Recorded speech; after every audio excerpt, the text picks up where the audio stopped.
अरे असल में आफ्ताब ने कहा था कि मैं घर से कर लूंगा, तो मुझे लगा मैं भी घर से ही कर लूं। और हाँ, आ इस जाया करिए सर आप। एसके सिंह साहब ने तो घर से ही किया ना। जी जी जी, आज तो बहुत जबरदस्त बहुत हो गया। बहुत बड़ी बात हो गई, बहुत बड़ी बात है, जी सर अदरवाइज। जी। हाँ हाँ। पिछली बार जब आए थे वो, तो उन्होंने मुझसे डेमो लिया था। Okay okay okay. हाँ, एक हाँ डेमो तो उनकी मोबाइल से किया था मैंने। हाँ हाँ, आपसे सीख के गए तो फिर उन्होंने घर से ही किया इसका। अरे हाजी जी बैठे हुए हैं साथ में हमारे अब तो। अरे माशाल्लाह, माशाल्लाह, क्या कहना, क्या कहना।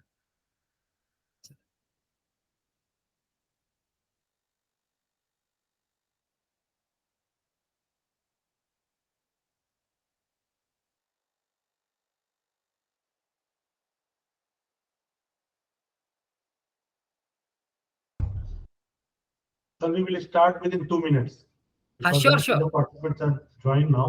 या 22 have join, yeah sure sure, no problem.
I think we should start now, Aftab. It's 5 minutes completely.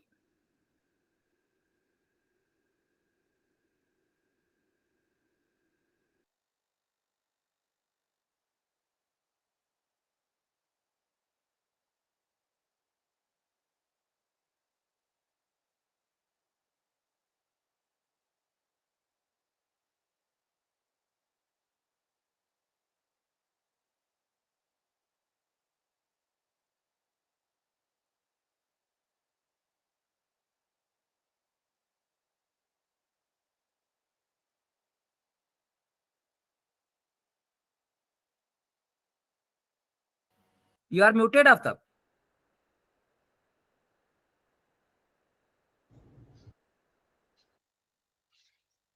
So we should start now. Sure. Let's start.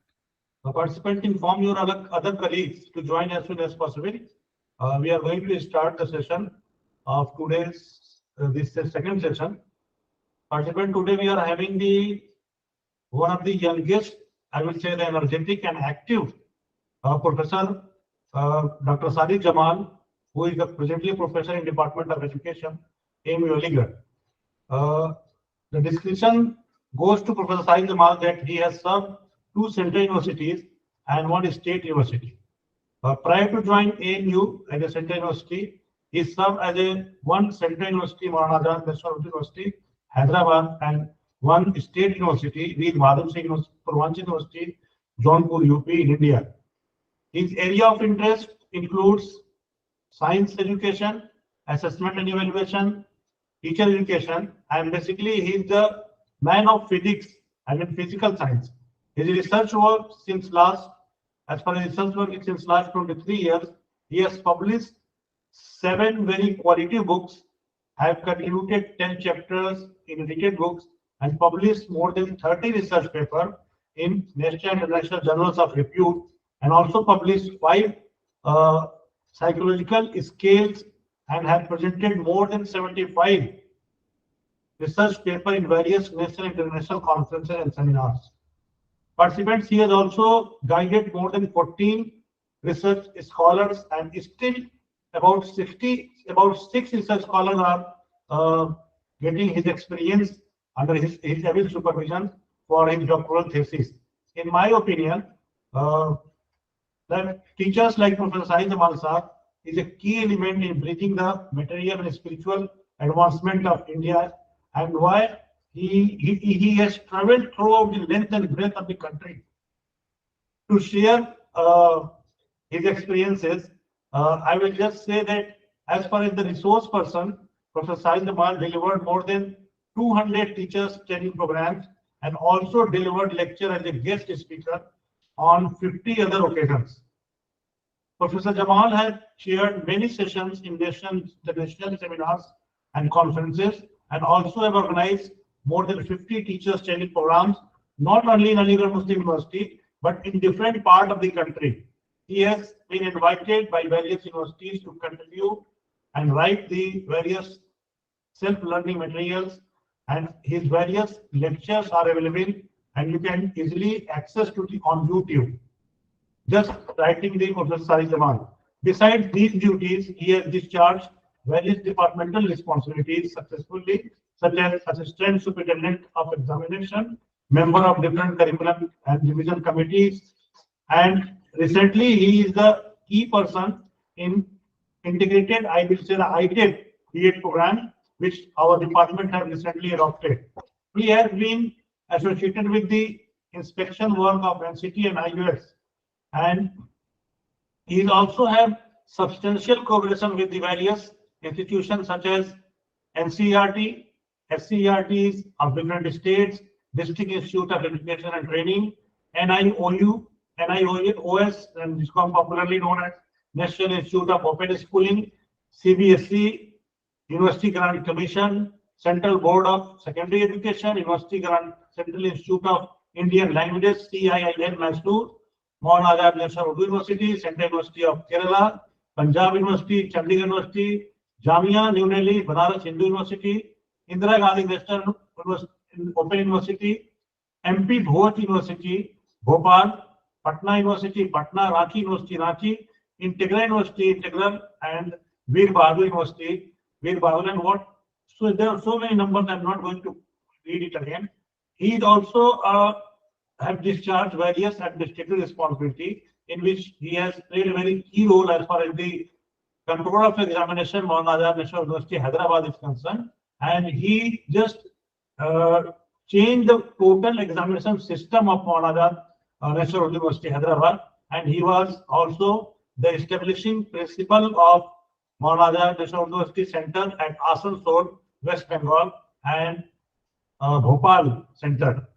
Last but not the least, the most important and unique quality of Professor Sajid Jamal is that he is a very cooperative, and I will say the not only cooperative person, but he's a very cooperative faculty member of our department, and he always cooperates with and encourages with his juniors and give chance for academic as well as research excellence.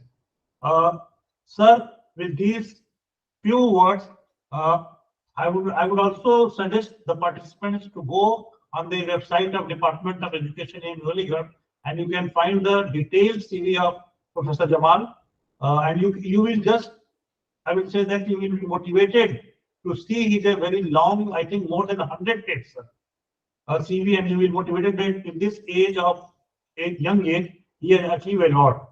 With these words, I don't want to be more between you and Sajid Jamal Sahab. And I would like to humbly invite Prof Sajid Jamal Sahab on the dais to speak on the today's topic, curriculum design and development. Sir, now the mic over to you to speak on the topic. Thank you. Thank you very much, sir. Thank you, Dr. Aftab, for such a comprehensive introduction and for the kind words. In fact, I don't think I do deserve for such a comprehensive introduction, but it's your generosity, Dr. Aftab, that you gave such a comprehensive introduction. In fact, basically, I am a teacher and I have got this unique opportunity to address my fellow brethren and sister in this National Education Policy 2020 orientation and sensitization program. I think I was just saying the participants list. So some people like Dr. Manoj and Dr. Rukmini and these people, I think, already have joined some other programs and they have listened to my lecture. I think in faculty induction program or other programs, but definitely there are so many people who are new. So there is one thing common between me and you, my friends. You all are teachers. I am teacher. Just we are serving at different places. But you see, curriculum is such a topic with which we all have certain kind of familiarity. So the topic that has been given to me, curriculum design and development, in this whole process, in this whole session, in fact, if you see, there are total 16 slides in my presentation, out of which effective slides are 14. So I think every slide will be taking 4 minutes. It is 5:44 by my time. So hopefully, I think by 6:40, hopefully I will finish. And the remaining time we may utilize in the discussion. So I will try to focus what is curriculum, what's the difference between curriculum and syllabus, why curriculum design is important, what are the steps of curriculum design, and what are various approaches and various perspectives of curriculum. I mean, all those things I'm going to present. But before I start my session, since all of you are teachers, and I'm sure that you all have certain familiarity with the curriculum, so I would like to ask one question. What is curriculum? So what's your opinion, my friend? My question is, what is curriculum? My friends, please respond.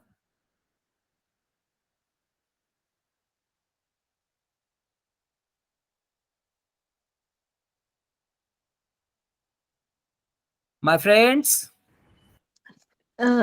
Ji hello Yeah, Dr. Pinky, please speak. Good evening sir Good evening, ma'am. Sir curriculum जो है हम सभी को पता है कि बहुत ज़रूरी है आजकल के टाइम पे। जैसे कोई स्टूडेंट को ऑल राउंड डेवलपमेंट अगर हम चाहते हैं अपने स्टूडेंट में, तो उसमें ऐसे सभी कंटेंट होने चाहिए जो कि सिर्फ उसको सिर्फ पढ़ाई ना लेकर उसकी बॉडी पर्सनालिटी डेवलपमेंट, और आज की डेट में जैसे एनईपी में हम देख रहे हैं वोकेशनल कोर्सेज भी हमने इसमें जैसे इंक्लूडेड हैं। तो कुरिकुलम कुछ ऐसे इस तरीके से हो कि जो बच्चा है वो ऑलराउंड डेवलपमेंट हो उसकी पर्सनालिटी की, और साथ-साथ में वो इस तरह से तैयार की हो स्टूडेंट, ताकि वो अपने फ्यूचर में जाके अपने वोकेशनल कोर्सेज के थ्रू और मतलब कि अपनी लाइफ को, करियर को भी उसके थ्रू जो है अच्छे से सक्सेसफुल रहे। Okay. Dr. Pinky, what do you teach? Sir मैं कॉमर्स की फैकल्टी हूँ। कहाँ पर मैम? सर मैं इधर जम्मू कश्मीर में गवर्नमेंट डिग्री कॉलेज कठुआ में मैं फैकल्टी हूँ यहाँ पे कॉमर्स की। Okay, Dr. Pinky. So, any other opinion besides Dr. Pinky's opinion? Sir, I feel curriculum is what is being taught overall. It includes everything: personality, knowledge, the overall syllabus, we can say, what is being taught in a particular program. Okay. So, Sharma ma'am, what do you teach? I am from Forensic Science, Assistant Professor, Chandigarh University, sir. Okay, Sharma ma'am. Thank you. So, any other opinion besides these two, Dr. Sharma's opinion and Dr. Pinky's opinion? Any third opinion regarding the curriculum?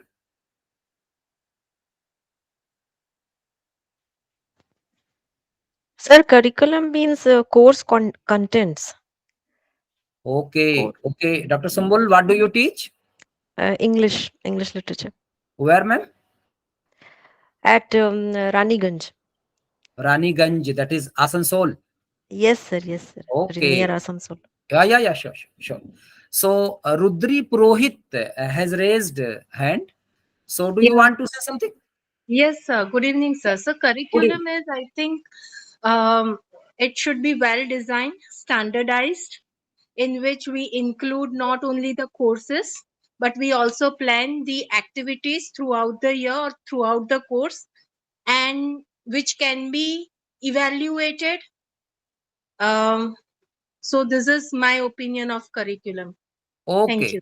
Okay. Dr. Purohit, what do you teach? Yeah, I am faculty of human resource development, and I serve one of the management college in Surat.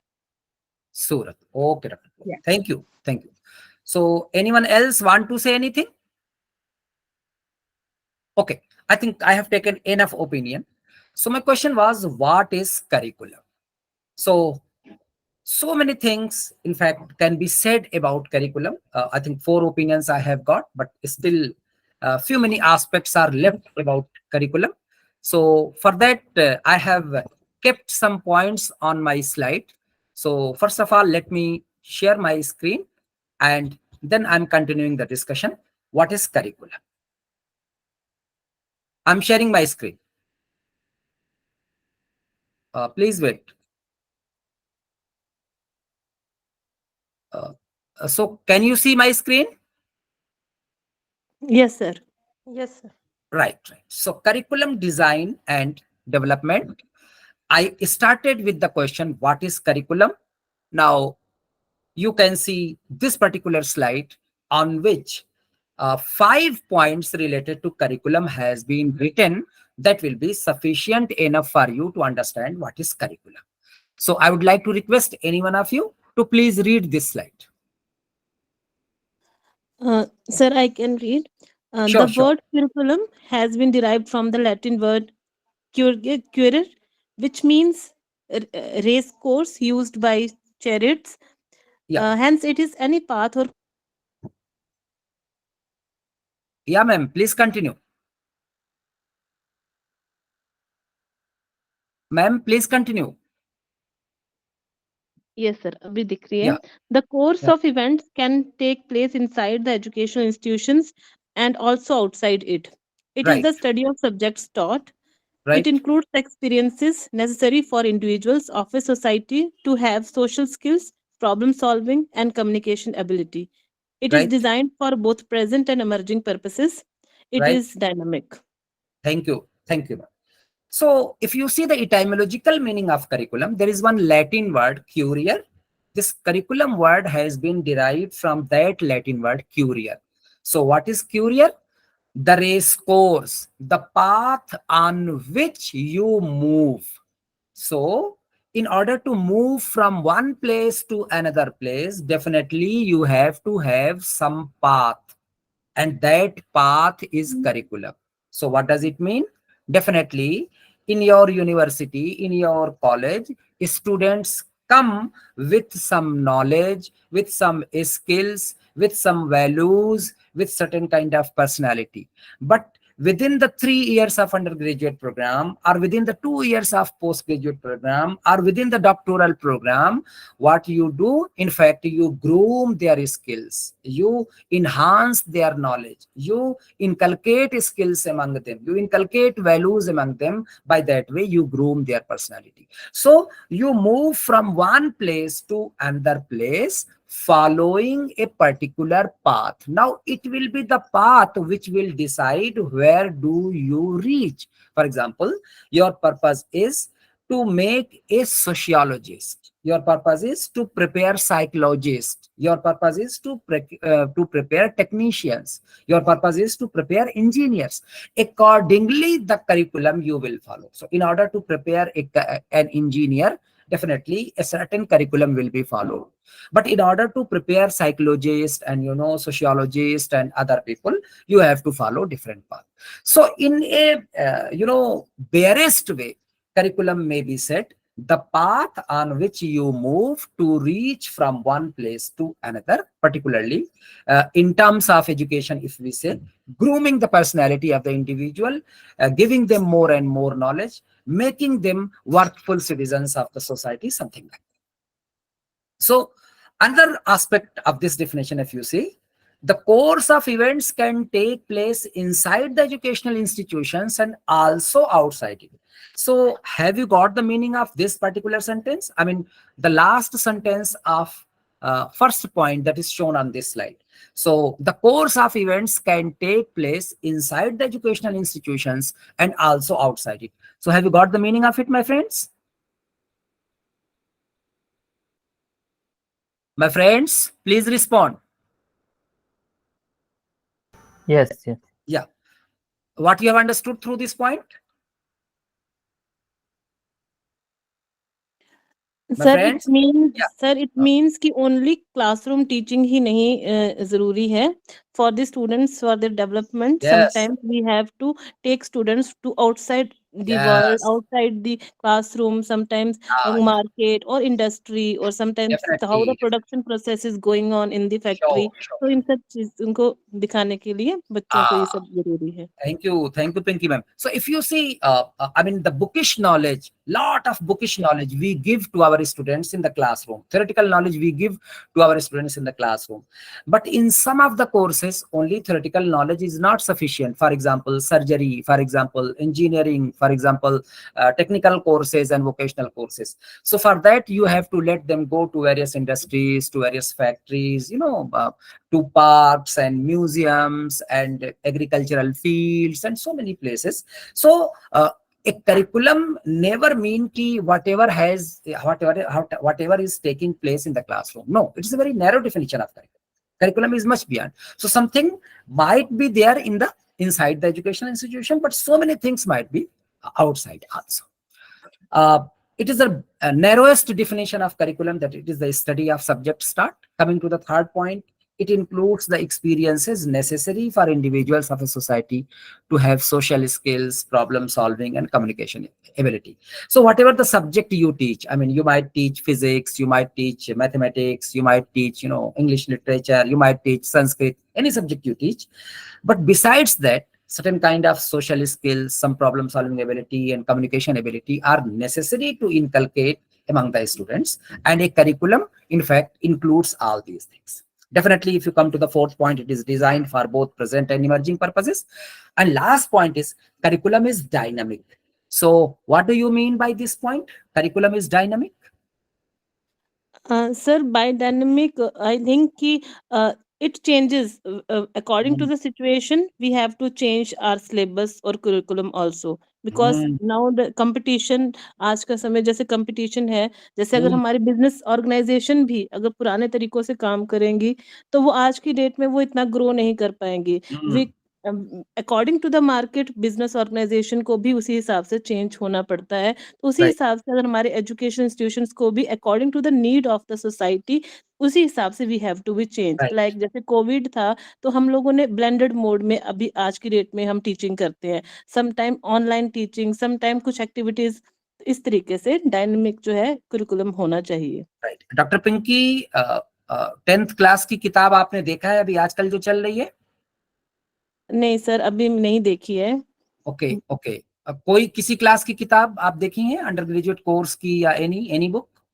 Sir under graduation course को क्योंकि हम पढ़ाते हैं तो आपने देखा होगा. Right. अब ये बताइए कि जब आप अंडर ग्रेजुएट कोर्स में थी तब की किताब में और आज की किताब में क्या कोई फर्क आ रहा है नजर आपको? सर मैंने एक चीज ऑब्जर्व की है, वैसे वो मेरे को, लेकिन है तो वो नेगेटिव पॉइंट में मुझे लग रहा है, क्योंकि जो किताबें हम अपने समय पे पढ़ते थे वो बहुत ही अच्छी क्वालिटीज की होती थी और उसमें मिस्टेक्स नहीं होती थी. और आज की डेट में जो किताबें जो बच्चे जो पढ़ते हैं just for the sake of examination, उनको पास करना है, उनको कॉम्पिटिटिव्स की तैयारी के लिए, वो वैसी अच्छी किताबें जो है वो फॉलो नहीं करते हैं. जिन किताबों में उनको सिलेबस मिल जाए. That is another aspect. But if you see in the terms of content, तो आपने मैम जो 5वीं क्लास में पढ़ा या 8वीं क्लास में पढ़ा या 10वीं क्लास में पढ़ा, या मैंने जो 5वीं क्लास में पढ़ा, 8वीं क्लास में पढ़ा, 10वीं क्लास में पढ़ा, अब अगर आज के हालात में देखें वो बुक्स, तो lot of changes are there, so many things outdated, and they have been removed, and in place of them some new things have been included. So by that way, in fact, outdated things are deleted and new things are added, and by that way curriculum becomes dynamic. So these points definitely were related to curriculum. So coming to the next slide, what is curriculum design and development? So for that, in fact, 2 points have been mentioned. I think they will be sufficient enough for you to understand what is curriculum design and development. So again, I would like to request any one of you to please read the slide. Okay, sir, I can read. Yeah. Okay. Curriculum design is a term used to describe the purposeful, deliberate, and systematic organization of curriculum, instructional blocks within a class or course. Hmm. In other words, it is a way for teachers to plan instruction. When teachers design curriculum, they identify what will be done, who will do it, and what schedule to follow. Right. Curriculum development is defined as the process of selecting, organizing, executing, and evaluating the learning experiences on the basis of the needs, abilities, and interest of learners and on the basis of the nature of the society or community. Thank you, ma'am. Thank you. So what is curriculum design? Definitely the first point explains. It's a term used to describe, number one, the purposeful, number two, deliberate, and number three, systematic organization of curriculum within a class or course. For example, undergraduate programs. So 3 years or 4 years undergraduate program. So what will be taught in the first semester? What will be taught in the second semester? Who will teach this particular paper? How laboratory work will be conducted? How it will be assessed? How it will be evaluated? Whether it will be internal assessment or whether it will be external examination. I mean, all those things. So even before the students come to your institution, you plan all those things. That is how it will be done, who will do it, and what schedule will be followed. That is the timetable. So all these are the part of the curriculum design and development. Coming to the second point, that is more elaborate. So curriculum define is what? It is the process of selecting, number one, number two, organizing, number three, executing, and number four, the evaluating the learning experiences on the basis of the needs, abilities, and interest of the learners, and not only the learners, rather on the basis of the nature of the society or community. So in a nutshell, this is curriculum design and development. Now there is one term, syllabus. And frequently syllabus is confused with the curriculum, but definitely curriculum is different from syllabus. So what's the difference between curriculum and syllabus? For that, in fact, I have devoted one full slide, and there are 5 points mentioned on this slide. And I'm quite sure these 5 points will be sufficient for you to understand how syllabus is different from curriculum. So again, I would like to request any one of you to please read the slide. Okay, sir, I can take this responsibility. Yeah. Uh, Syllabus is a part of the curriculum. Mm, First point. Second is syllabus is narrow, whereas the curriculum is wide. mm, Syllabus is written, but curriculum may be written or hidden. mm, Syllabus is concerned with the cognitive development, whereas curriculum is concerned with the all-round development. mm. Then last, syllabus is concerned with mainly curricular aspects, whereas curriculum is concerned with the co-curricular aspects. Right. Thank you, ma'am. Thank you. So the first difference, you see, syllabus is a narrow part of curriculum, a very small part of curriculum. So it's very narrow, whereas curriculum is wide. Coming to the third point, syllabus is strictly prescribed, strictly written. So there are 4 units in this particular course, and there are 10 topics in every unit. So in total, there are 40 units.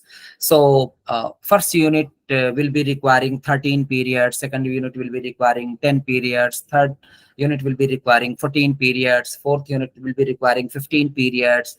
I mean, everything is mentioned.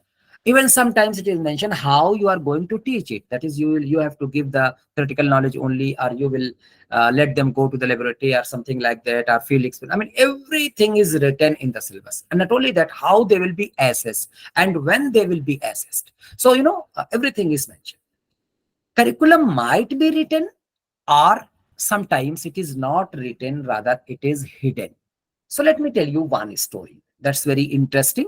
I'm quite sure through this story you will be able to understand what I mean to say, that most of the time curriculum is not written, rather it is hidden. So I'm a teacher trainer by my profession, and my job is to train the teachers, in fact. And I think till now I have trained more than 2,500 teachers. So, the first day when I go to classroom of B.Ed students, who are supposed to be teacher after passing the B.Ed exam, that is after 2 years, I tell them one story. And the same story I am telling it to you. Story revolves around one of the greatest warriors in human history, that is Alexander the Great. And Alexander was a great warrior, and he won almost half of the world known at that time. So, do you know who was the teacher of Alexander, my friends? Alexander का teacher कौन था? Sir, Aristotle? Aristotle, yes. And Aristotle was a great philosopher. He had the knowledge of the world. And it was Aristotle who groomed Alexander and who motivated Alexander to win the world, in fact. So there was everlasting impact of Aristotle on Alexander, and he paid a lot of respect to Aristotle as well. So there was one country in Europe that was very, strong, very big country, very rich and prosperous country, and militarily it was very strong. So Alexander wanted to attack on that country and wanted to win that country. So with a long, huge army, Alexander marched to that country, and almost all the important and big generals and brave people of that time were there in the army of the Alexander. Besides, Aristotle was also there in that army. So they attacked on that country. Definitely, Alexander himself was very brave, and there were so many brave soldiers and commanders and so many brave people. So that army couldn't sustain the pressure created by Alexander. So they flew from the battlefield. So slowly and slowly they start fleeing, leaving so many area to Alexander's army. Alexander's army kept on moving forward and forward. Finally, they went to the fort of that, the capital of that country, and the fort was very strong. So all of the army of that country, alongside the king, alongside the commander, they took the refuge in that fort. So that fort was on the river bank, and at that time there was one river which was flooded, in fact. So there was one wooden bridge through which, people from one bank of the river crossed the river and went to the other bank. But the moment the army flew from the battlefield, they in fact burned that bridge. And not only they burned that bridge, rather whatever the boats and everything, whatever there was through which river may be crossed, they in fact removed everything. That was a very difficult situation for the Alexander. A victory would not have been completed unless and until that fort would be won. And that fort can't be won unless and until Alexander's army will cross the river. And Alexander's army could not cross the river because there was no bridge, there was no boat. So what to do? What strategies are required to follow? So for that, in fact, Alexander organized a meeting of all of his generals. In that meeting, Aristotle was also there. And the point of discussion was how to cross this river to reach the fort of the enemy, to defeat them, so that our victory might be completed. So one suggestion came that someone of us should go to the river, should enter into the water, and try to know the depth of the river. Not only the depth of the river, rather the flow of the water as well. So the moment we'll be knowing the depth of the river as well as the flow of the water, we'll be able to make some strategy how to cross this river. Now, this suggestion was liked by Alexander, but the $1 million question was, who will go to the river? Who will enter into the water? So no one was offering his services for that. So finally, when no one was offering his services, Aristotle said, okay, Alexander, I will go to the river. I will enter into the water. I will try to know the depth of the river as well as the flow of the water. Accordingly, we will make some strategy and we will cross the river and we will win the fort. But he was forbidden by Alexander. Alexander said, oh, my great teacher, you don't go to the river. You don't enter into the water. Rather, I will go to the river and I will enter into the water. Then there were arguments between, Alexander and Aristotle. So Aristotle said, Alexander, you are the commander in chief of this grand army. So if you will go to the river, you will enter into the water and you will be drowned. So our whole army will lose its morale. And the great purpose for which we are here, that great purpose will not be served. Listening to it, what Alexander said was very historical. He said, yes, oh my great teacher, I do agree. But oh my great teacher, if I will go to the river, I will enter into the water and I will be drowned, and you will be alive, then you in turn can prepare thousands of Alexanders. But oh my great teacher, if you will go to the river, you will enter into the water and you will be drowned, then me and my whole army will not be able to prepare one single Aristotle. My friends, listen to this story. My friends, please respond. Yes, sir, we are listening. Okay, okay. Any other opinion? Any other person? You are listening the story. So what's the moral of this story, my friends? My friends, Dr. Purohit, Dr. Sumbal, where are you people? So we are listening. Please tell me the moral of this story. Sir, I think the story emphasizes the importance of the guru, the teacher, Teacher, one who yes. molds, one who That's prepares. that's it. And remember, this story I used to tell to those people who, after taking a training of 2 years, are going to become a teacher. Now, do you think that it is written in the curriculum that I have to tell this story to my students on the first day? Tell me, my friends. Sir, of course, you don't need a curriculum to tell the story. It is I think, teacher's touch. That's it. That's it. So you see, everything, the difference between syllabus and curriculum is this, that everything is written in the syllabus, but curriculum might be written or hidden. So since they are going to be teachers and they have a lot of social responsibilities on their shoulders, so on the very first day, I try to sensitize them how important their work is. That's why I used to tell this story to them. Though it is nowhere written that I am forced or I am required to tell this story. So this is the difference between syllabus and curriculum. Coming to the fourth point, if you see, syllabus is mainly concerned with the cognitive development, whereas curriculum is concerned with the all-round development. So have you understood what this point says? Cognitive development and all-round development. Have you understood these terms?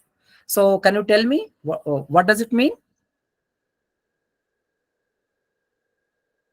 My friends? My friends, please respond.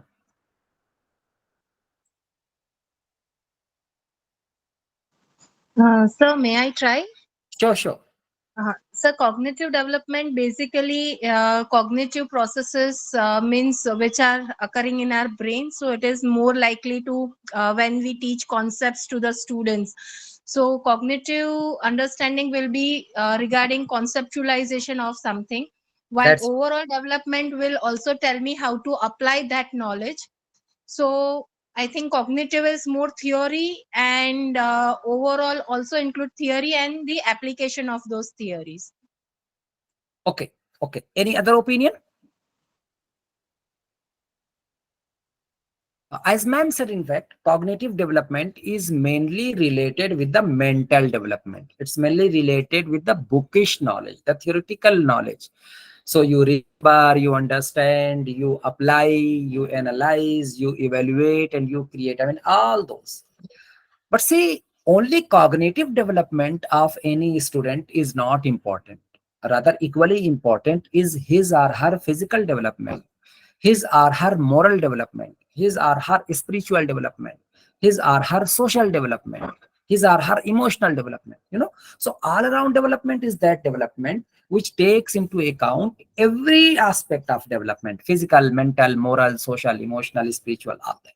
Whereas syllabus is mainly concerned with the cognitive development, but curriculum is more concerned with the all-round development.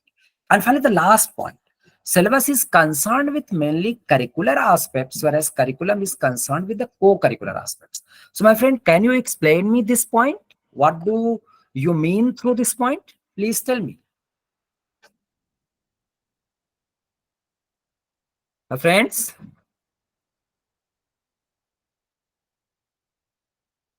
Can I say, sir? Yeah. Sir, actually, syllabus is concerned with curricular aspect means what the contents in the syllabus, that is, syllabus is concerned, but in curriculum, co-curricular aspect means sports, music, That's it. all these are the aspects they are concerned with Right. co-curricular activities. Right. Who are you, ma'am? Sir, I am from Odisha, Kalinga Institute of Social Sciences, Who deemed are to be you, ma'am? university. Who are you? Bhubaneswar. Yeah. What's your name? Sanjita Kumari Devi. Okay, Sangeeta ma'am. Thank you. That was a very good explanation. So, syllabus is concerned mainly with the curricular aspects, that is, what has been written, how you have to teach, how much you have to teach, how you have to evaluate, I mean, all those things. But besides the bookish knowledge, besides the theoretical knowledge, there are so many other aspects among the students which are very important. For example, values.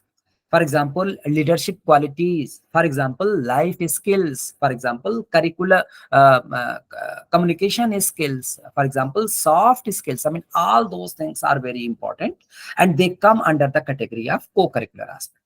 So, curriculum takes into account uh, curricular aspect as well as co-curricular aspect, both. But syllabus is mainly concerned with the curricular aspect. So I think these 5 points are sufficient for you to understand how a curriculum is different from the syllabus. Now, my friends, my topic was curriculum design and development.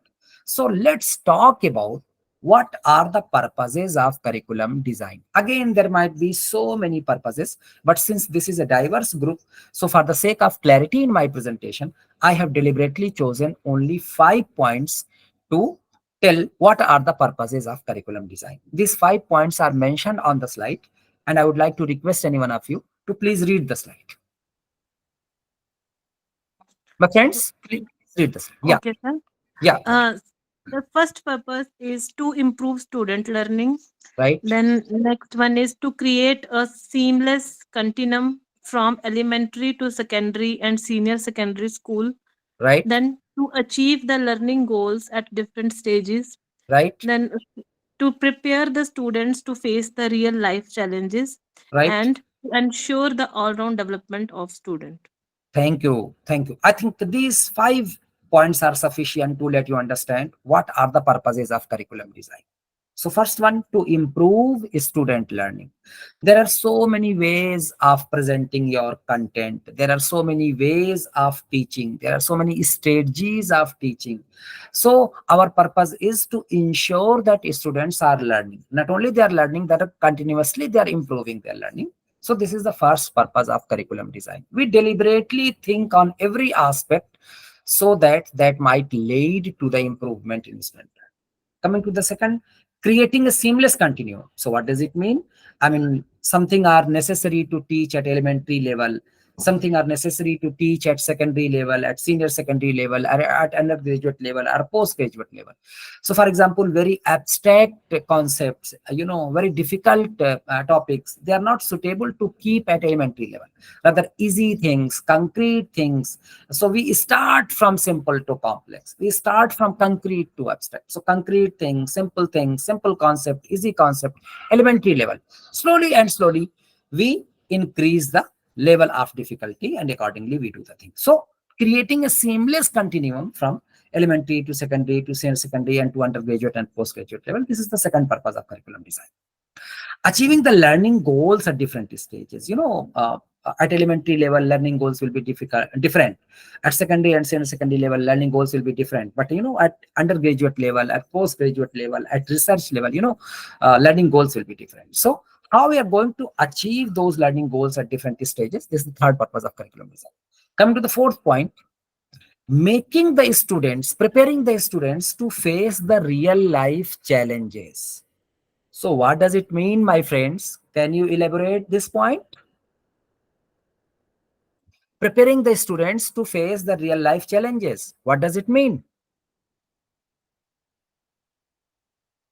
My friends, please respond. Sir, for example, sometimes we can teach our student for the disaster management techniques, like first aid technique. For example, number of unwanted activities, कुछ ऐसी चीजें जो है जो उनके साथ हो सकती हैं, उनके लिए कैसे they should be proactive in nature.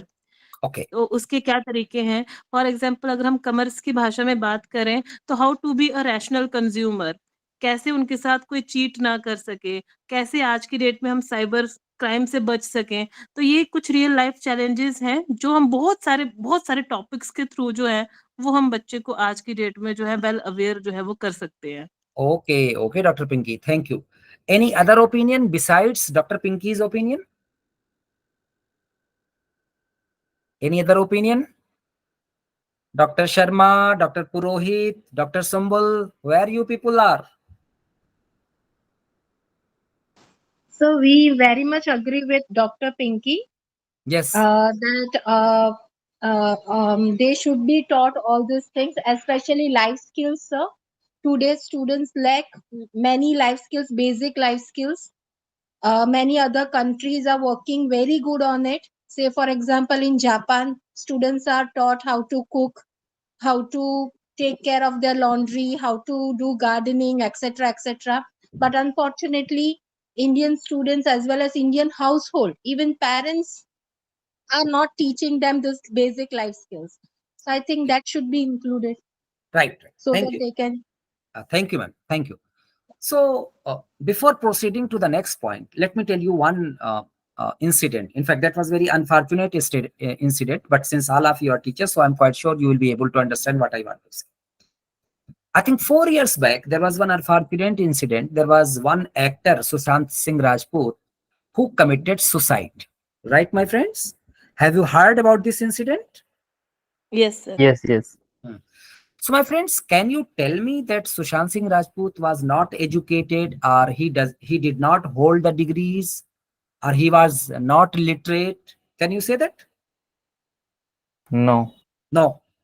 Rather, he passed the engineering course from a very reputed institute of the country.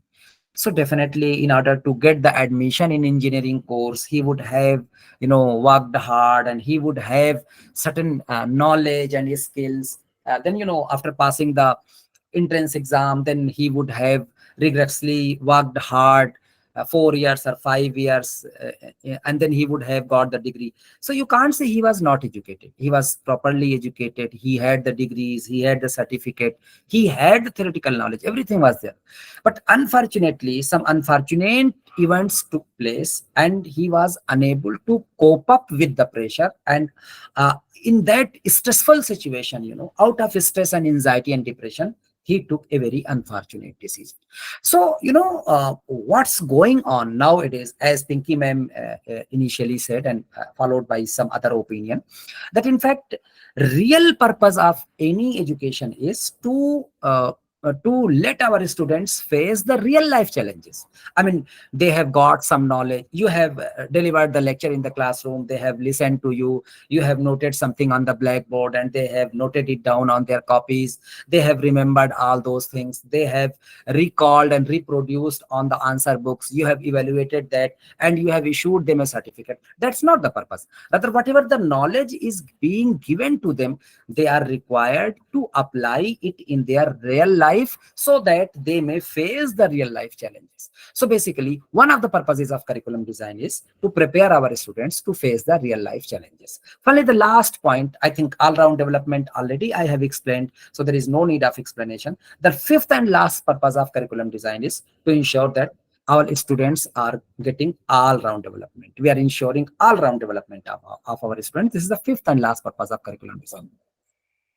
Coming to the next slide, what are the components of curriculum? So again, if you will go through the books, you will find there are so many components.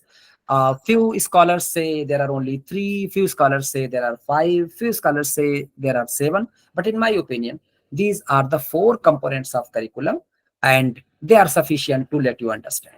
So these 4 components have been mentioned on these slides. So can you tell me the name of these components, my friends?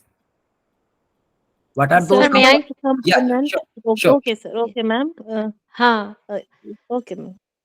Please continue, Uh, ma'am. yeah. Components of curriculum, Yeah, aims and objectives, right. subject matter, Yeah, learning experiences, and the right. last one is evaluation. So these 4 are important components of curriculum, and they are related with each other. So what are your aims? What are your objectives? Preparing them, making them a good engineer, making them a good surgeon, making them good technician, making them political scientists, making them sociologists, making them literary persons. So whatever the aims you have, accordingly you will have subject matter.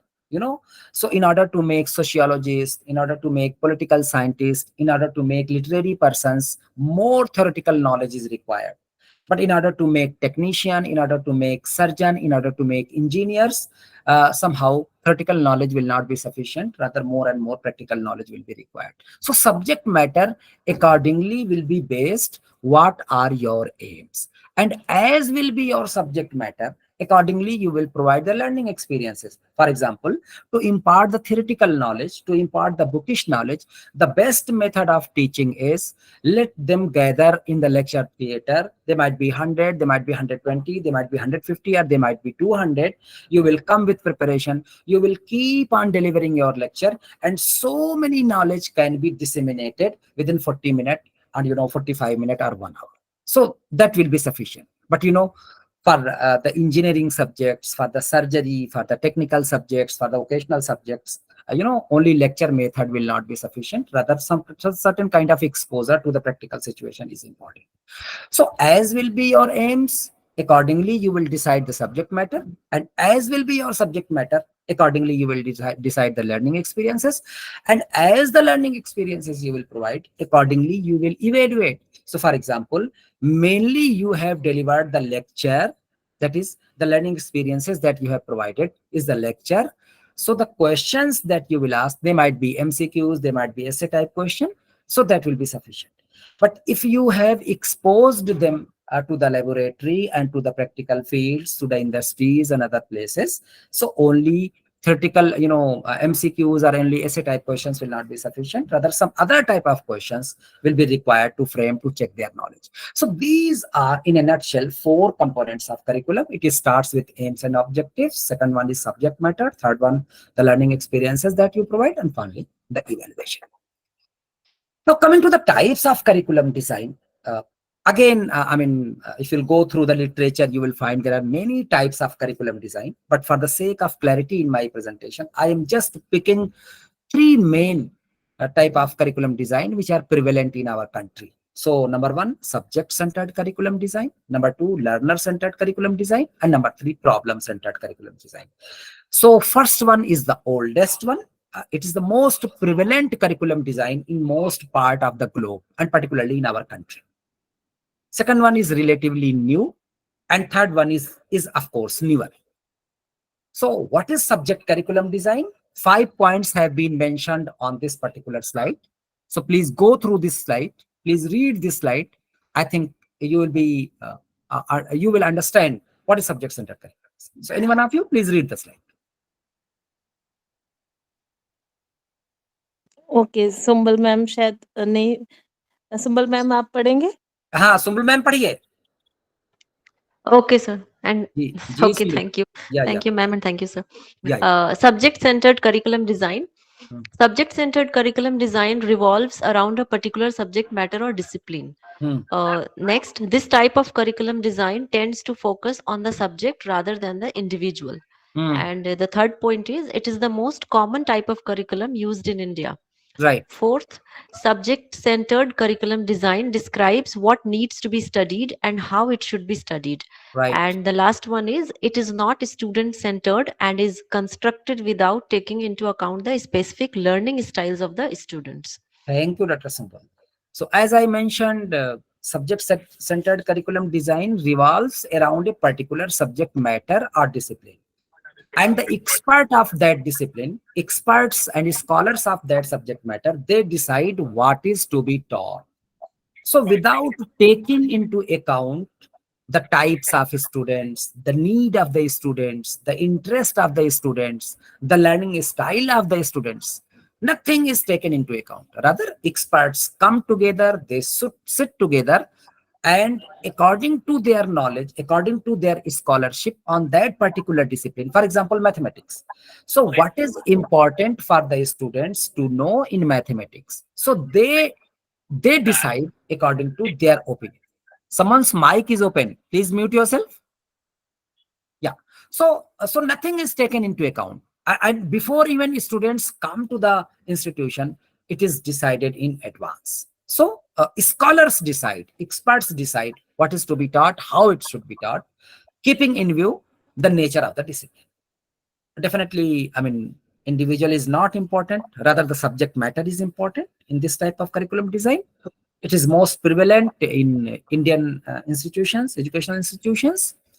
Definitely, it describes what is to be studied and how it should be studied, of course.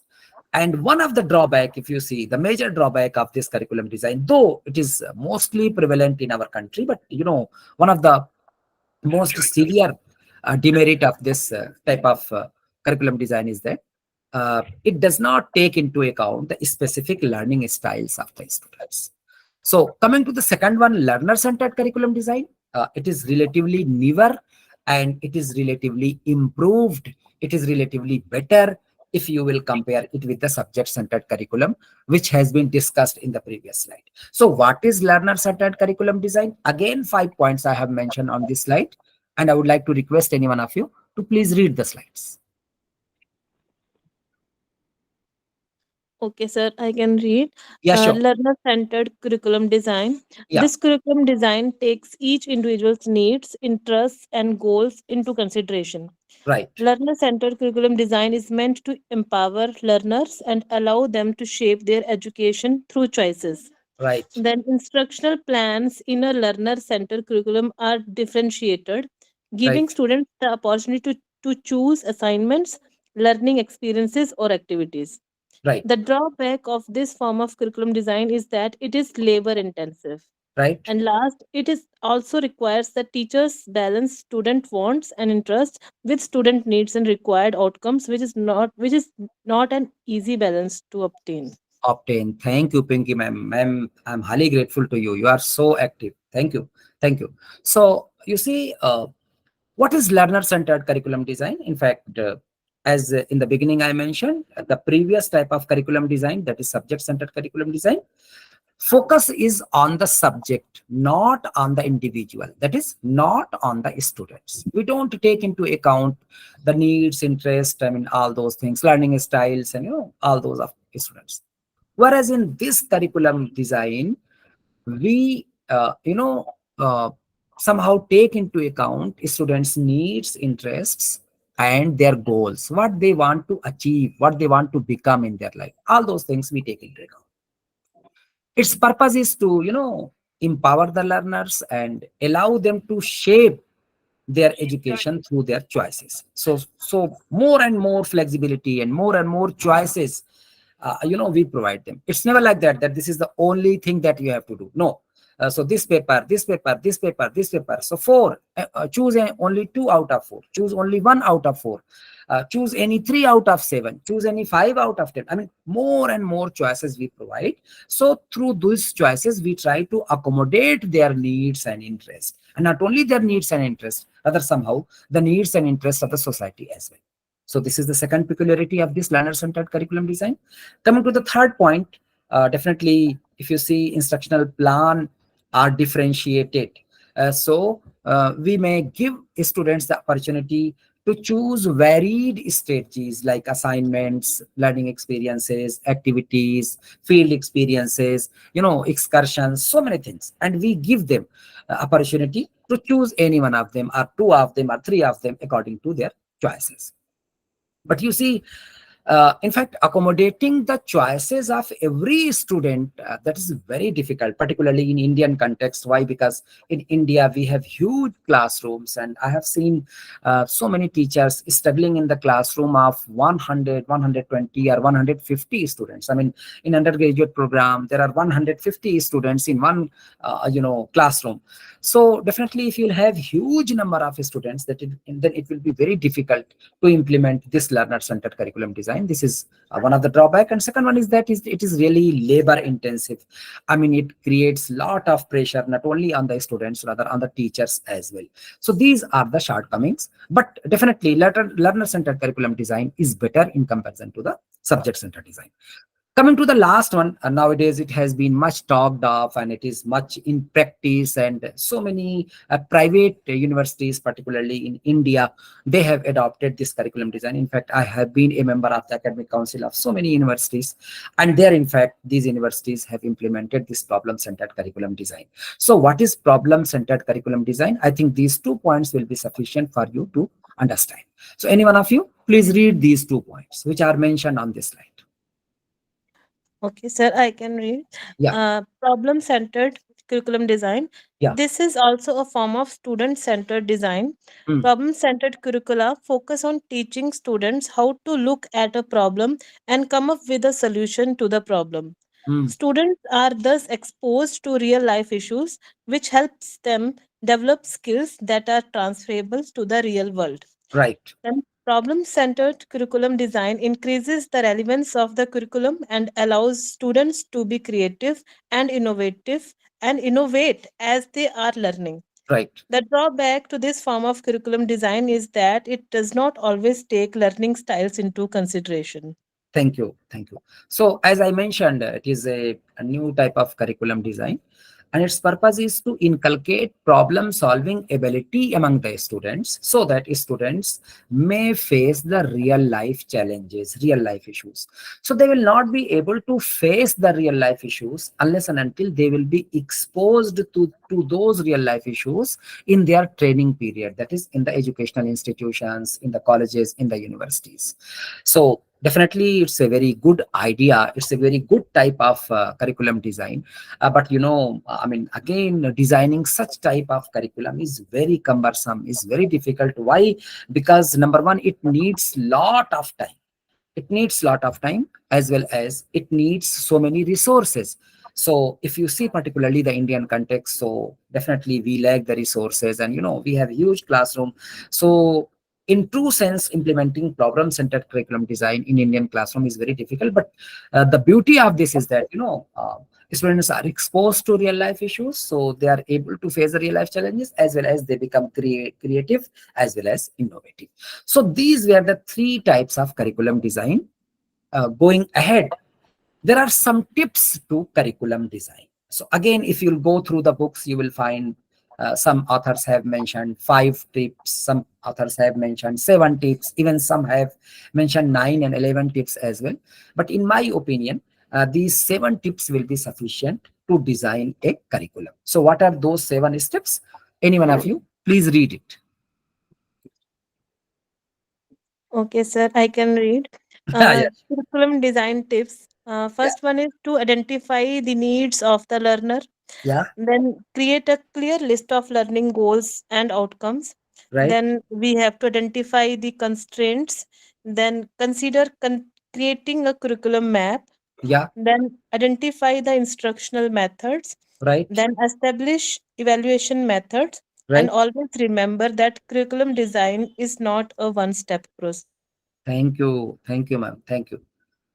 So what are the steps of curriculum designs? What are the tips of curriculum design? So the first tip, definitely, you start with the identification of the needs of the learner, what they need, what they want. So you have to start from here. Create a clear list of learning goals and outcomes. After going through this particular course, what outcomes will be there. Identify constraints. So what are those constraints? Resources constraints, infrastructure constraints, time constraints. There are so many constraints. So you are planning too much, but you are not getting the sufficient time to do that. So it will be a failure. So plan only that much, which might be finished in one semester or in one academic year. That is in 90 days or 180 days or 200 days or 100 days or 80 days, something like that. So identify constraints, create curriculum map. So what is curriculum map? Someone's mic is open. Please mute yourself. Someone's mic is open. To get that much flavor inside a jaffle is epic. Slaps you about the Someone's chops. mic is open. Please mute yourself. Yeah. So create a curriculum map. So what is curriculum map? I mean, there are 4 units, and in every unit there are 10 topics. So there are 40 topics. You have 90 days. So 2 days, 2 periods or 3 periods, roughly you are getting to finish one particular topic. So accordingly, you plan.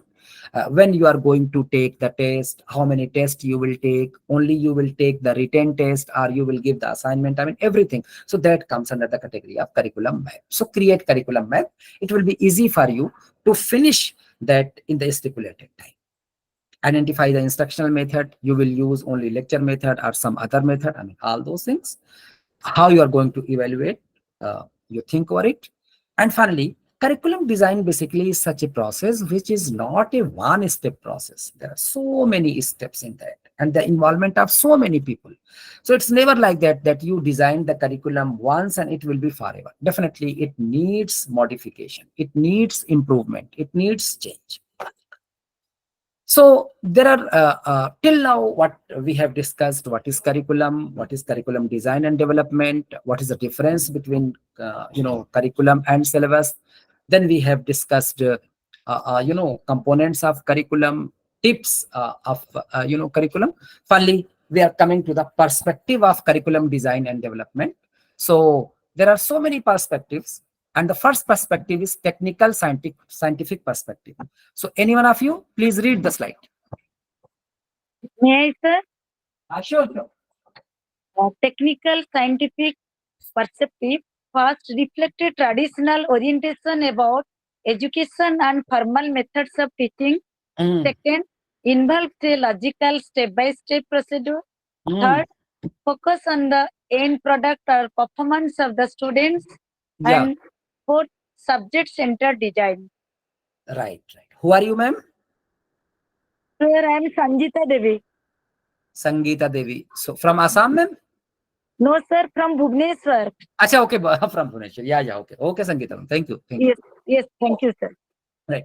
Now we are discussing the perspectives of curriculum design and development, and there are 4 perspectives. So the first perspective, that is technical scientific perspective, we are discussing. Then we'll be coming the remaining 3.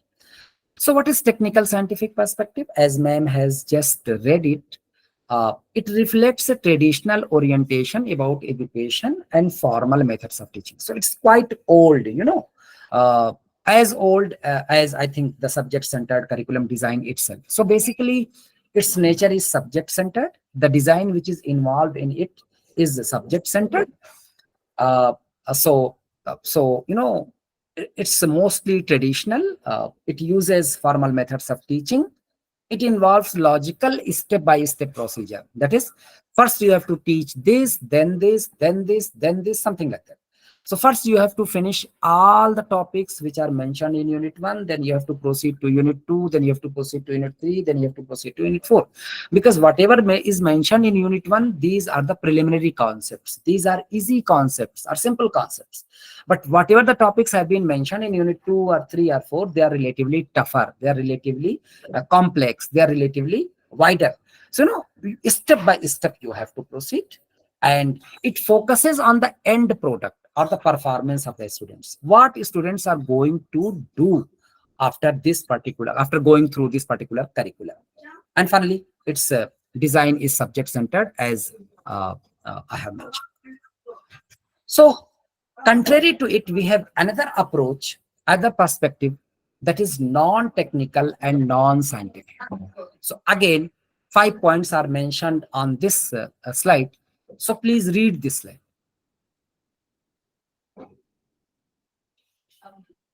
Okay, sir, I can read. Yeah, sure. First one is for non-technical scientific perspective. It should be flexible and it is less structured curriculum. Then it considers that the curriculum evolves rather than being planned. Then it is based on the progressive philosophy. Main concerns are needs and interests of individual learners and the society. It gives recognition to the importance of music, arts, literature, health, education, and humanities, Mm. and always prefer learner centered and problem centered designs. Right, right, right. So thank you, ma'am. As ma'am has just read it, in comparison to technical and scientific perspective, non-technical and non-scientific perspective is relatively flexible and it is less structured. So technical and scientific perspective, more formal, more traditional, more structured. But non-technical and non-scientific perspective, it is relatively flexible as well as less structured. Second point that's very important. This non-technical and non-scientific perspective considers that the curriculum evolves rather than being planned. So what does it mean, my friends? Can you tell me? Can you explain me?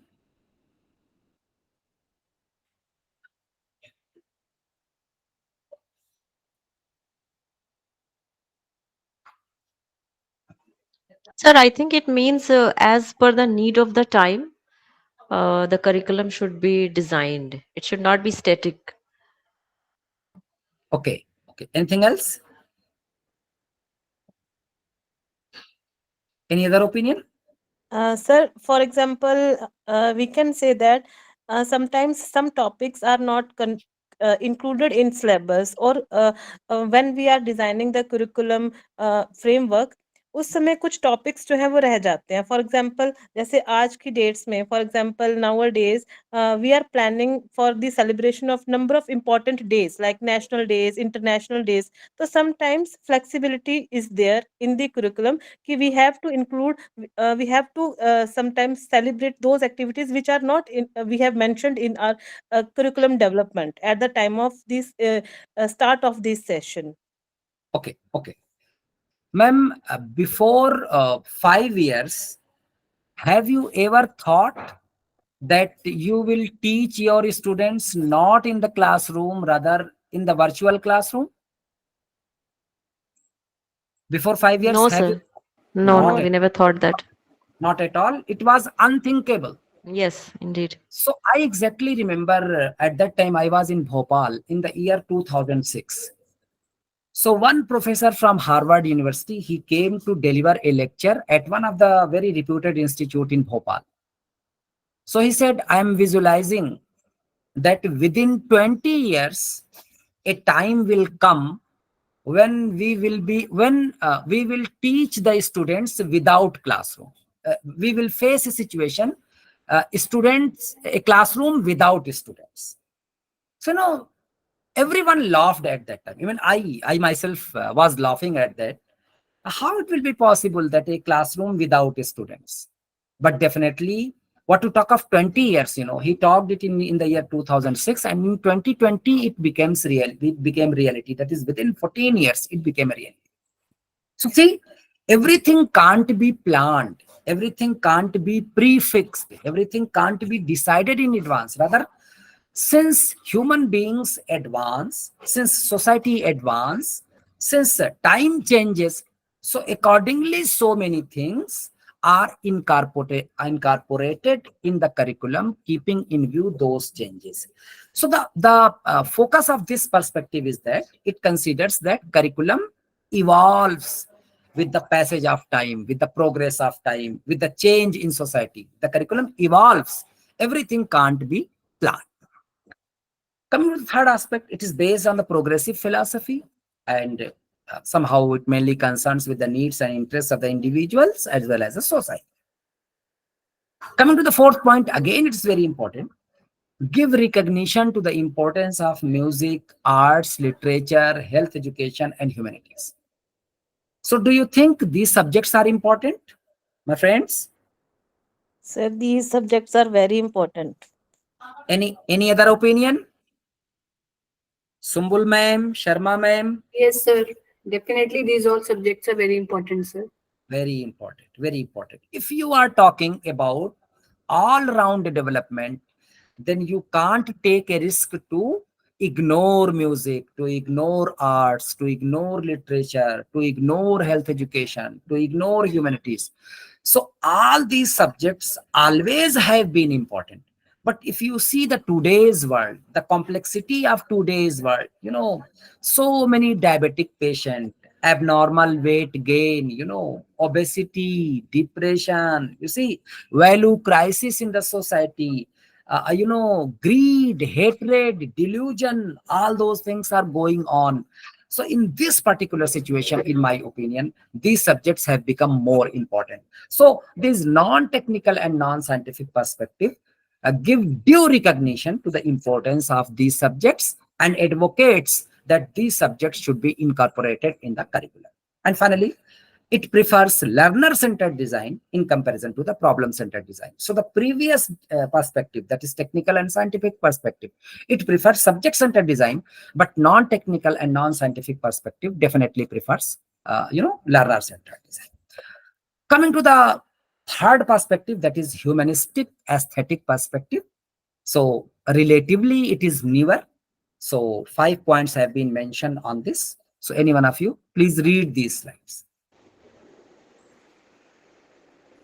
My friends? Yes, sir. Yeah, sure. Yeah. Ma'am, continue. Yes, sir. Emphasize- Humanistic aesthetic perspective. Yeah. First, emphasizes on freedom, values, and abilities. Right. Next, based on democratic principles. Right. Third, focus on all-round development. Right. Next, develops self-actualization. Right. And last, neither mechanistic nor traditional and rigid.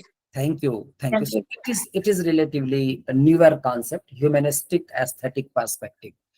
So why it is important or why it is unique? Because it emphasizes on freedom, values, and abilities of our students.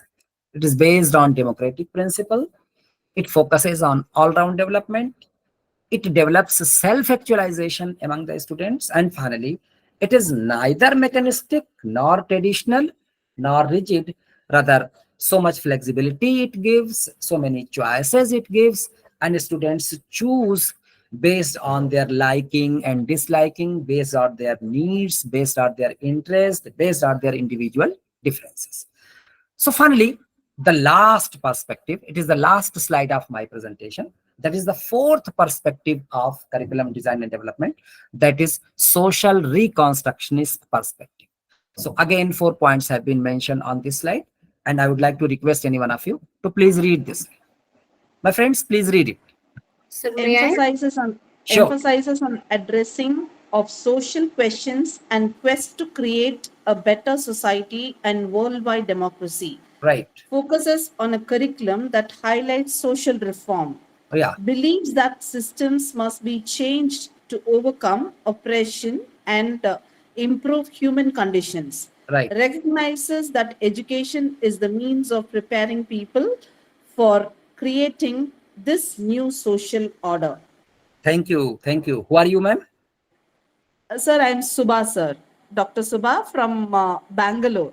Okay. Dr. Subha, what do you teach? I am teaching biological sciences, sir. I am teaching post-graduation students. Okay, Dr. Subha. Thank you. So this is the last perspective that I have to discuss, social reconstructionist perspective. So, one philosophy evolved after the Second World War in America, and there was one gentleman, one great philosopher, Theodor Bremet.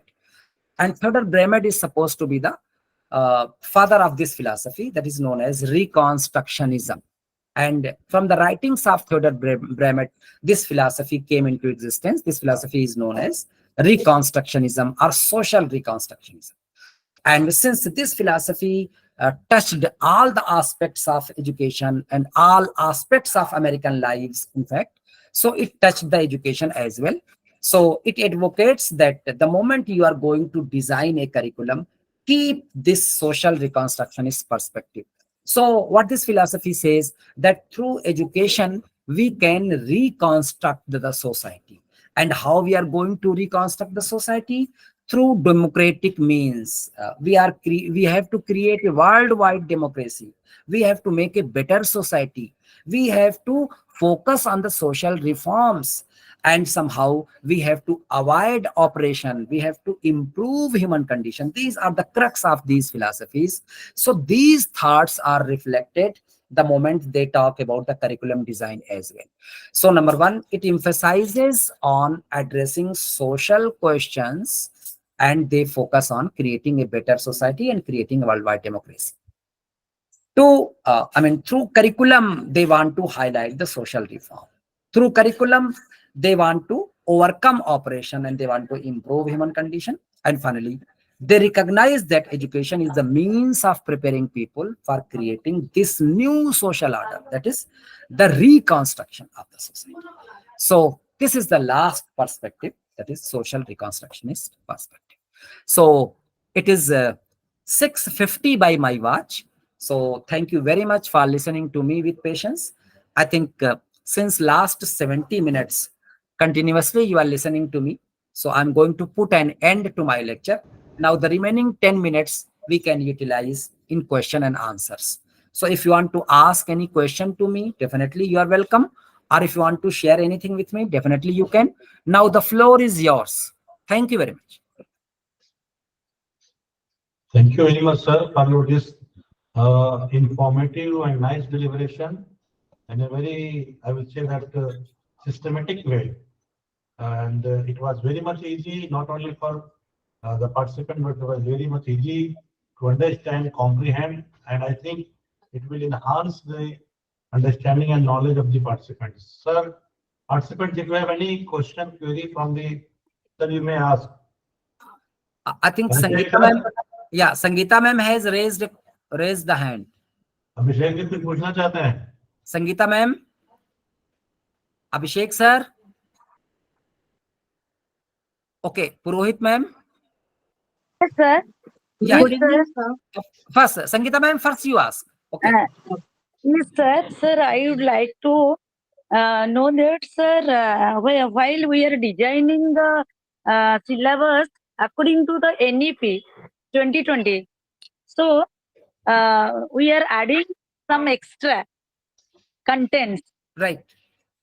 So, sir, we are now designing the 4 years course curriculum for UG undergraduate students. Yeah. So, in this context, I want to know, sir, something from you. So, suggestion. Yeah. How can we design the curriculum as per the NEP 2020? See, NEP 2020 focuses on few Yes. important things. Number one, it wants to give flexibility, it wants to give more and more choices to the students. It wants to have a system of credit transfer. It wants to create multiple entry and multiple exit. So somehow some credit framework has been issued by the UGC. Even our university is running the fourth semester of this ITIP, this 4-year undergraduate program. So credit from framework has 4 been years, provided, yes. yeah, has been provided by the UGC, and some flexibility has been given to the universities. I mean, within that framework, we have been given some flexibility as well, so you can plan. Important thing is that somehow you are not required to focus on the bookish knowledge as well. Rather, you have to have some ability enhancement courses, some vocational courses, some inculcation of some skills and abilities. All those things you have to focus. So we have a model syllabus of 4-year undergraduate program which is being implemented at Aligarh Muslim University. I'm quite sure the university in which you are working, they would also have designed such type of program, isn't it, ma'am? Sangeeta ma'am? Yes, sir. Yes, sir. Thank you, sir. And everywhere, I mean, in every university, in every state, wherever this National Education Policy 2020 has been implemented, we are trying to focus on those things which have been mentioned in the National Education Policy 2020. Thank you. Thank you very much, sir. Right. Purohit ma'am? Yes, sir. So my question is that with coming NEP, we have certainly shifted from subject-centric approach to student-centric approach. Yeah. And we are right now facing a lot of challenges. ITC is definitely helping us in overcoming those challenges of multiple entry, exit, and credit banks and all such kind of thing. But I would like to know from, in your opinion, what are other challenges that we are going to face in near future? Because this is quite new for all of us. See, yes, yeah, Government is and universities are trying their best to put everything in a pace. right. But some challenges will occur, and I want to know the Sure, nature sure, of sure. this. Purohit ma'am, see, whenever there is a transformation from one system to another system, we face challenges. So you know, when my father was doing graduation, so he said that at his time, undergraduate courses were of 2 years, and the year when he passed, that is in 1975, in fact, it was switched from 2 years to 3 years. And he told that a lot of chaos was there, a lot of problems we face, and people used to say how this 2 years course will be changed in 3 years course. But it was done, and now we don't think is sometime it was of 2 years. I mean, things are so smooth, and everything is so good. In the same way, as we have introduced 4-year undergraduate program, we are facing so many challenges. The very first challenge, the multiple entry and exit, this is creating a lot of problem. Credit transfer is creating a lot of problem. So many other challenges are there.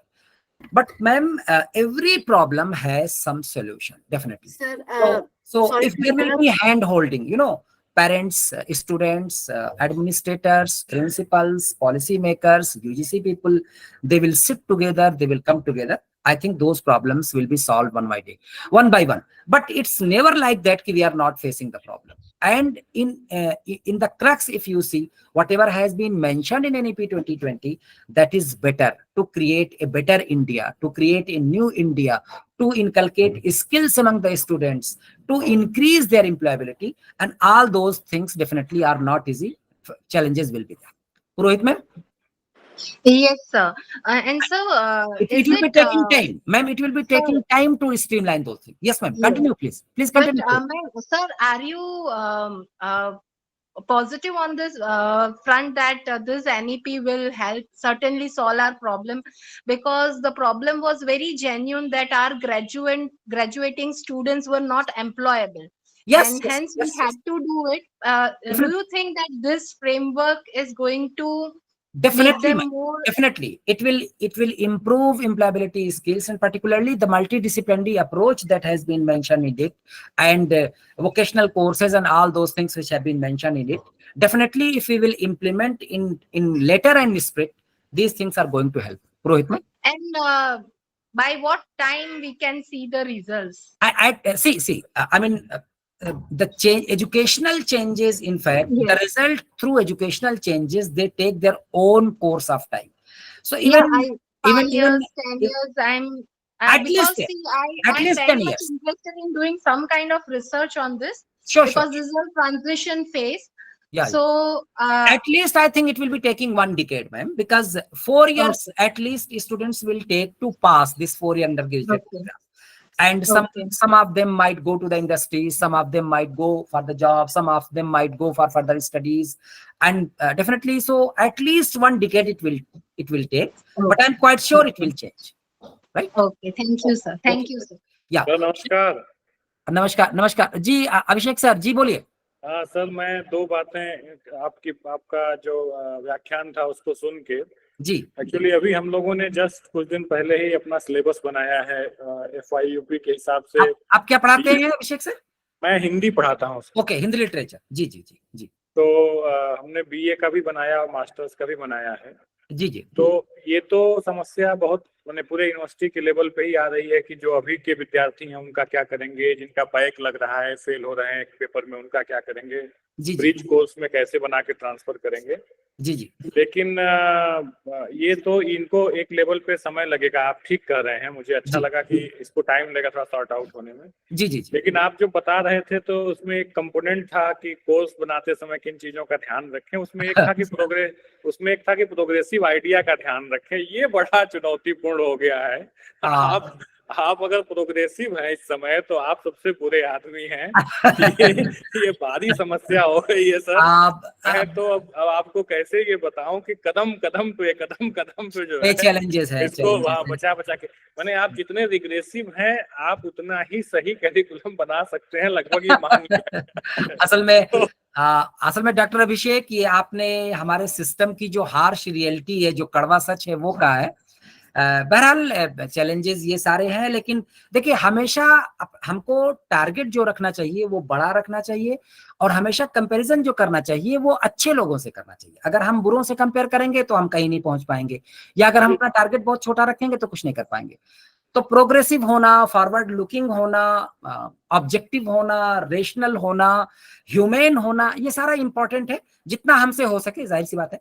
तो बिल्कुल हम लोग तो अपने तहीं कोशिश कर रहे हैं कि बिल्कुल अच्छी चीजें हो सकें। आप हिम्मत नहीं हारिए, सकम मत होइए, आप कोशिश करते रहिए।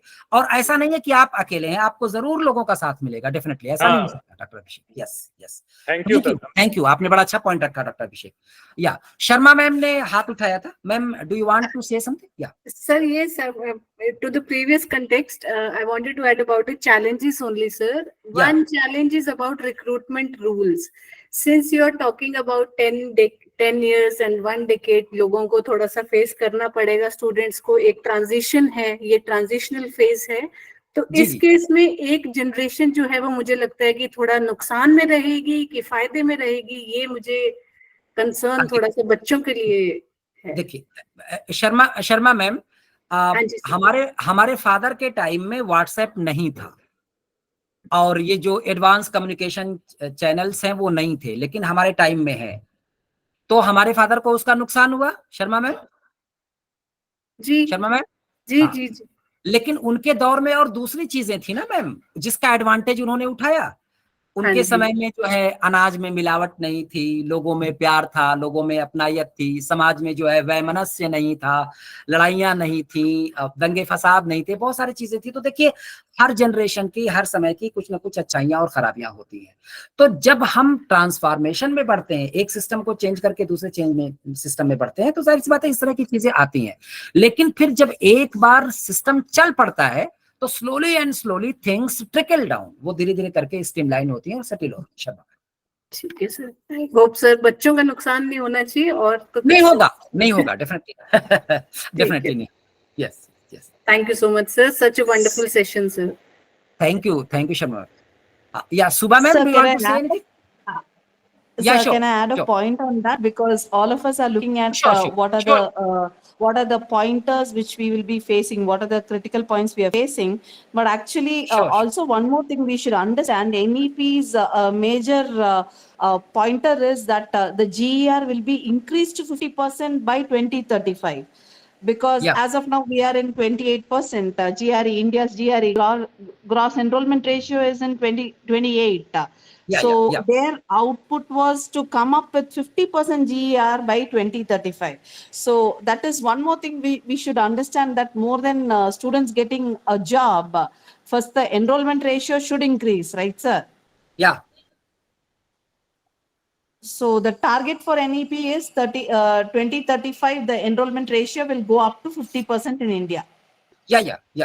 Ma'am, that is a very, you can say, a very, what I can say, huge target, a very high target that has been fixed by this policy. Definitely reaching from 28 to 50% within a short span of 15 years, I think it's very challenging. So that requires establishment of many more colleges and universities, that requires a investment in infrastructure and so many things, and you know, so much from the society as well.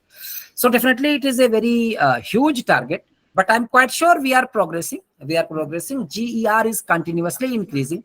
The only thing that we don't have is the quality. We have so many, I mean, lakhs, millions of graduate and postgraduate students. But if you compare them with the quality created by the other countries, so somehow we don't have that quality. So this national education policy basically want to focus on quality as well. And if you see the whole draft of national education policy, the word quality has appeared 84 times. Repeatedly, they have talked about quality, improvement in quality, improvement in quality. So that is required. And whatever they have talked, I mean, multiple entry and multiple exit and credit transfer and multidisciplinarity, I mean, all those things, you know, creating knowledge hub and vocationalization and all those things. So that is going to help definitely. But it will not be done all of a sudden. I mean, it will take some time. Subhaman? Yes, sir. Yes. That's what I wanted to add to the point, sir. It is going to take time. Yeah, definitely. But, Definitely. yeah. And ma'am, India is not Switzerland. India is not Norway. Yeah. India is not Sweden. India is not Singapore. Sure. Why do you compare India with these countries? These countries are very small. You know, we have huge number of students.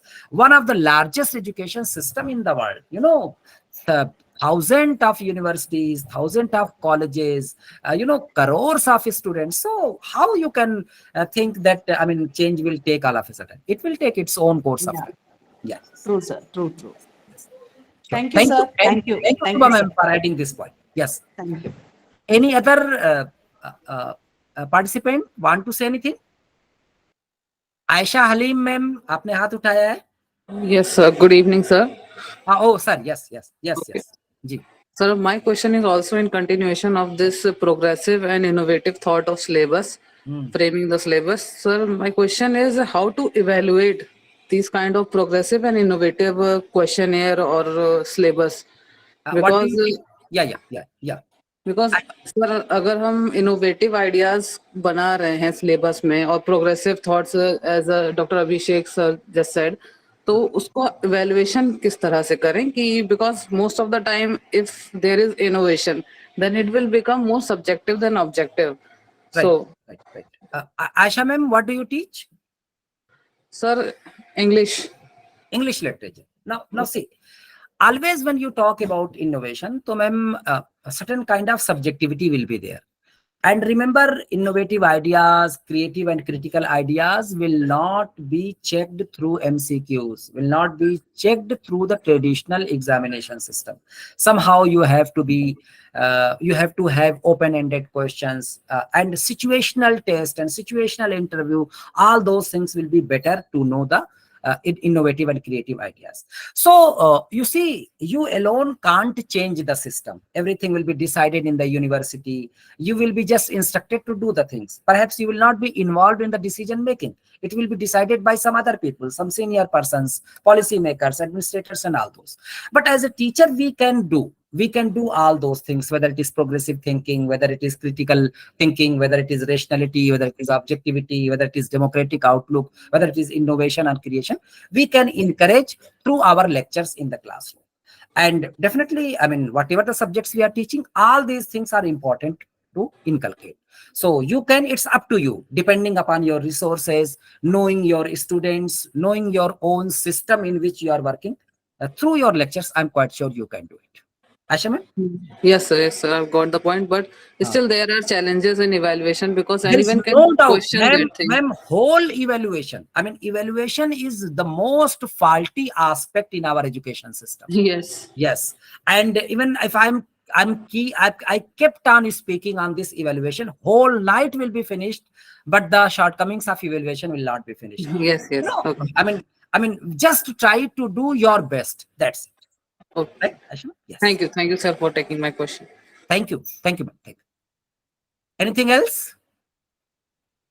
So I think, Dr. Aftab, your participants really are very good. They have not only listened to me, they were very participative as well as they asked very meaningful questions. So thank you very much, Dr. Aftab, for giving me this opportunity. We have engaged them throughout the time. That's why they were very much. Yes. Your discussion was very live, I will say. On the behalf of HRDC, I would like to thank you again for this nice deliberation. Thank you very much, sir. Thank you. And And special thanks to your participants. Really, they Thank were you. very good. They were very participative. So thank you, my friends. I'm quite sure ki once more we will meet somewhere. Thank you. Sure, Thank sure. you for being with me. Thank you. Thank you, sir. Okay, okay. अब exit कर जाऊं doctor अफ्तार?